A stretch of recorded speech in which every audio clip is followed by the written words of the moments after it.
Sports, Arts and Culture Minister Nathi Mthethwa is launching Freedom Month in the Free State. Prior to the launch in Verkeerdevlei, the minister and his entourage visited the house of Mama Winnie Madikizela-Mandela in Brandfort. For more on the story, let's cross to SABC News reporter Makgala Masiteng. A very good morning to you, Makgala. Has the Minister of Sports, Arts and Culture, Nathi Mthethwa, arrived for the official launch of Freedom Month? Good morning, Desiree. Yes, he has arrived. Currently, we are at house 802. You would remember that this is the house of the struggle stalwart Winnie Madikizela-Mandela. She was banished to this place in the 1970s during the apartheid. But we do have the minister with You will remember again that this place has been turned into the National Heritage Site, but we will get the details from him as to how the progress is with restoring this house of Winnie Madikizela-Mandela. Minister, thank you very much for joining us. Just take us through how far is the restoration of the house of the struggle stalwart Winnie Madikizela-Mandela. Well, thank you, Makgala. Firstly, today is Freedom Day. The freedom Mama fought so hard for to achieve in this country. So we decided that this whole Freedom Month will be anchored in this province. And we're starting here at Mama Winnie's house. As you know that we renovated the house here. We are now at the stage of starting with the exhibition to make it full heritage site. Already appointed people are going to be doing the exhibition inside to complete the entire process. But we thought that Mama Winnie was very much close to young people, and she always wanted them active as sports people. We thought that the Heritage House is fine, but it needs to be combined with the sporting precinct. As you can see here, we have the place for outdoor gym for children, and you have the Kumbi court there, football space and so on. And we do all this because this is what Mama Winnie throughout her life was striving to do, to have young people free to express themselves artistically, to express themselves as athletes and so on.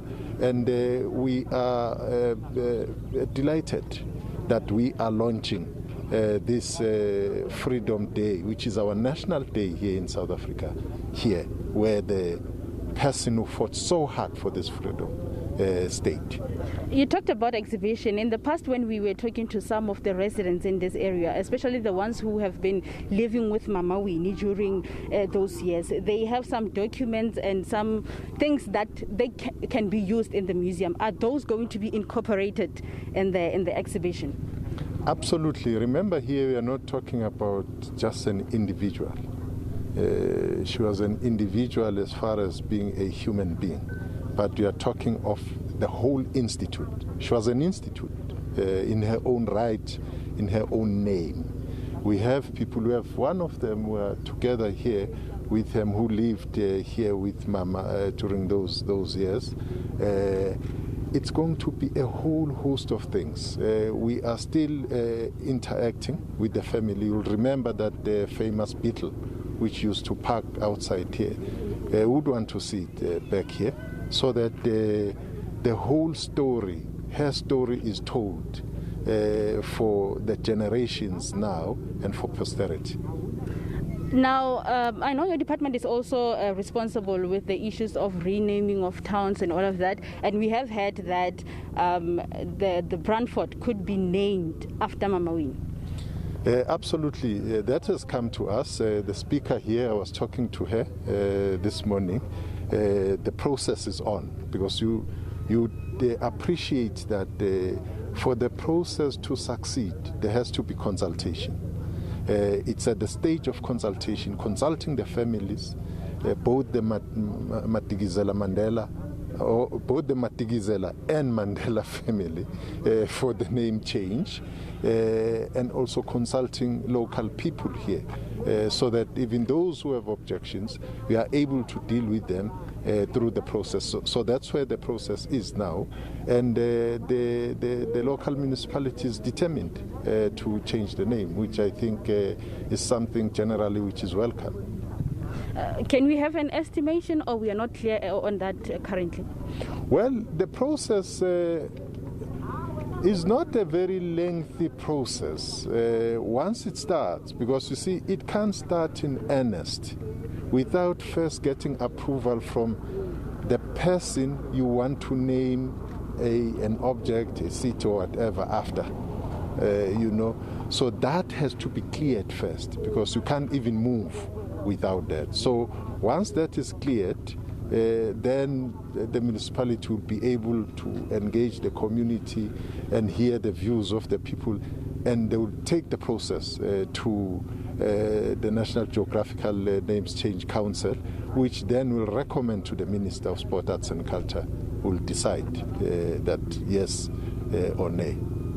Just lastly, Minister, do you know how far is the process of doing investigations? Because we do remember in the past, actually this house should have been renovated a long time ago, possibly even when Mama was still alive. How far is that investigations into what happened to the money that was initially set aside for this project? Remember that this has been the project of the province. And I think the province would be best positioned to deal with that. We only intervened when there was no movement, when the house was not renovated in 2019. And it took us 7 months to renovate the house, and we've done that.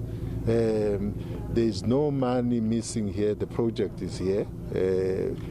We can account insofar as ourselves, as the national office is concerned. The province would be able to say, I don't know about those investigations. All what I know is that the project is here, and as you can see, the clinic here was not renovated, and part of the reason was that the curator said, for us to tell the story of this brutality of apartheid security forces, especially the special branch, harassing Mama when he was helping people, when he was helping this community here, is something which needs to be recorded and to be known forever. I wanted to just to complete again. I know you are going to the Verkeerdevlei, where you are going to be launching another sports facility as part of this Freedom Month.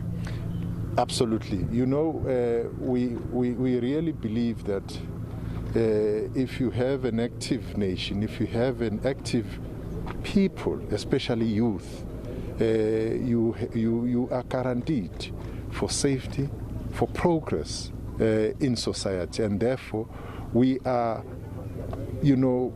creating these spaces and this infrastructure for young people to engage in productive activities rather than finding themselves, embroiled in some social ills and so on. And this for us will make us a winning nation, because if we are to change things from the sporting point of view, we have to start from the grassroots, and this is where we are.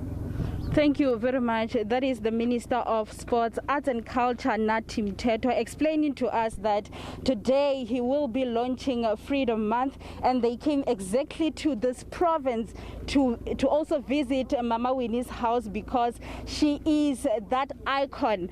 She fought for freedom, and she even suffered trying to make sure that people of South Africa do, at the end of the day, experience and have freedom and democracy at last. Desiree? Of course, Makgala, it has been a big national story that the house has been left dilapidated, and I hear the minister now saying that the house has eventually been renovated. Are you able to tell us about this renovation? Is it up to standard? What has government done to renovate this house?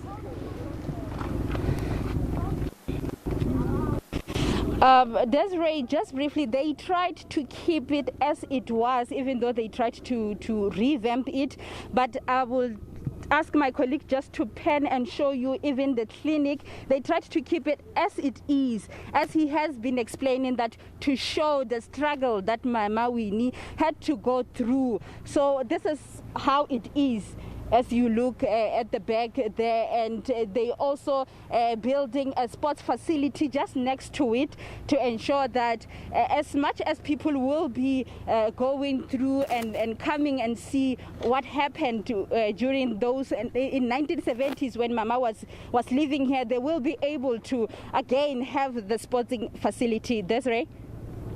Makgala Masiteng there. Of course, the broadcast is the first stage of the official launch of Freedom Month. We will be going back to her as proceedings as the program of the day unfolds.